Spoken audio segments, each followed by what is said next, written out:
और मैंने शुरू में आप लोगों से कहा था कि मेरे मैनेजर ने एक न्यूज मुझसे शेयर करी थी और उसके बाद मुझे लगा कि मुझे इसके बारे में एज अ बिग ब्रदर, बड़े भाई की तरह, एज अ फादर फिगर मुझे बात करनी चाहिए। वो न्यूज मैं आप लोगों के साथ साझा कर रहा हूं। मैं बेंगलोर में रहता हूं और ये न्यूज बेंगलोर की है। अब इस न्यूज को आप लोग ध्यान से सुनिएगा। 26 साल का एक लड़का था, उसने सुसाइड कर लिया सिर्फ सेक्सटोर्शन रैकेट की वजह से। ऑनलाइन उसके साथ एक फ्रॉड हुआ, हम लोग उसको फ्रॉड ही कह सकते हैं। उससे सेक्सटोर्शन, सेक्स की यानी इंटीमेसी की वजह से कुछ वीडियोस कैप्चर हो गई और उसके बाद उससे फिरौती मांगी गई और फाइनली ये बात इतनी ज्यादा बढ़ गई कि उस लड़के ने सुसाइड कर लिया। अब इस वजह से मैं राजी हुआ, इस वजह से मुझे लगा कि आज मुझे इसके बारे में बात करनी चाहिए। और वो लड़का बेंगलोर का था और वो लड़का जिसका नाम अविनाश था, वो आईएएस की तैयारी कर रहा था। अचानक से क्या होता है, उसे फेसबुक पे एक रिक्वेस्ट आती है, नेहा नाम की लड़की की। ठीक है, आप नाम पे मत जाइएगा, बट धीरे धीरे रिक्वेस्ट आती है, बातें होने लगती हैं। उसे नहीं पता था कि जो लड़की की रिक्वेस्ट आ रही है उसके पीछे एक रैकेट काम कर रहा है। धीरे धीरे बातें होने लगती हैं, बातें और बढ़ने लगती हैं, धीरे धीरे और क्लोज आने लगते हैं। एक वक्त ऐसा आता है कि वो लड़की बेंगलोर की नहीं थी, समझ रहे हो?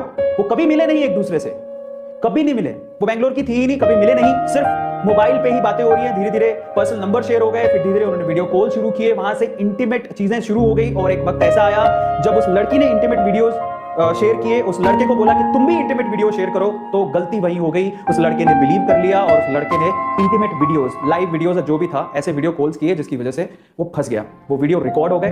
कुछ दिनों बाद वो लड़की गायब और लड़की के पीछे जो रैकेट काम कर रहा था उसने अब उस लड़के को परेशान करना शुरू किया।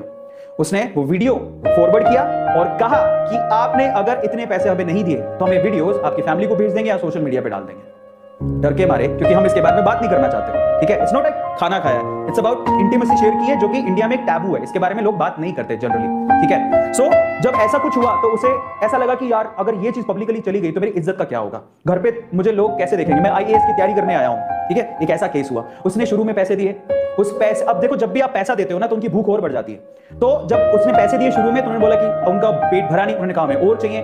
ऐसे करके वो पैसे मांगते गए, मांगते गए, मांगते गए। वक्त ऐसा आया कि उससे संभला ही नहीं, अब उसके पास पैसे इतने कहां से होते। फाइनली उस लड़के ने ये सोचा कि शायद मैं अपनी जिंदगी खत्म कर लूं, तभी ये जो झंझट है वो खत्म होगा। और वो लड़का दुनिया को छोड़ के चला गया। शायद अगर ये सब नहीं होता तो आज वो आईएएस की प्रिपरेशन करके कहीं अच्छा आईएएस बन चुका होता और हमें एक अच्छा आईएएस देखने को मिलता। पर उस लड़के ने सुसाइड कर लिया। बात यहीं तक खत्म नहीं हुई, बात यहां से शुरू हुई। इतनी बुरी, मतलब मैं कहता हूं कि शायद कभी कभार ऐसा लगता है कि इंसानियत पूरी तरह से खत्म हो चुकी है। कि फैमिली जिसने अपना 26 साल का नौजवान लड़का खो दिया, वो लड़की फिर से उसकी बहन को कांटेक्ट करती है, पता कर लेती है उसकी बहन का, उसकी बहन को कांटेक्ट करती है और उसको बोलती है कि मैं अविनाश को देखे मुझे बहुत दिन हो गए, मैं अविनाश की, मतलब बताया कि अविनाश की गर्लफ्रेंड मुझे उसे देखे बहुत दिन हो गए, ऐसा करके। और जब वो ऐसा बात बोलती है तो वो उसकी सिस्टर कहती है कि अब ही इज नो मोर, वो अब जिंदा नहीं है। अब देखिए उसके बाद क्या होता है, वही रैकेट वापस से अविनाश की बहन को कॉल करते हैं और उसे कहते हैं कि ऐसा ऐसा है, उसकी वीडियोस हमारे पास है, हमें पैसे चाहिए नहीं तो वीडियो कर देंगे। अब उसकी बहन थोड़ी समझदार थी, उसने पुलिस को ये केस रेफर किया कि ऐसा ऐसा कुछ हो रहा है मेरे भाई के साथ और मुझे लगता है कि उस एक्सटॉर्शन की वजह से उसकी जान गई है। फाइनली पुलिस ने पूछताछ की, समझ में आया कि वो लड़की एक्चुअली बेंगलोर की थी ही नहीं, वो एक रैकेट चलता था कहीं राजस्थान में दूर और वहां पे कुछ लोग थे जो उसको बराबर से ब्लैकमेल कर रहे थे और उससे परेशान होकर उसने अपनी जान दी।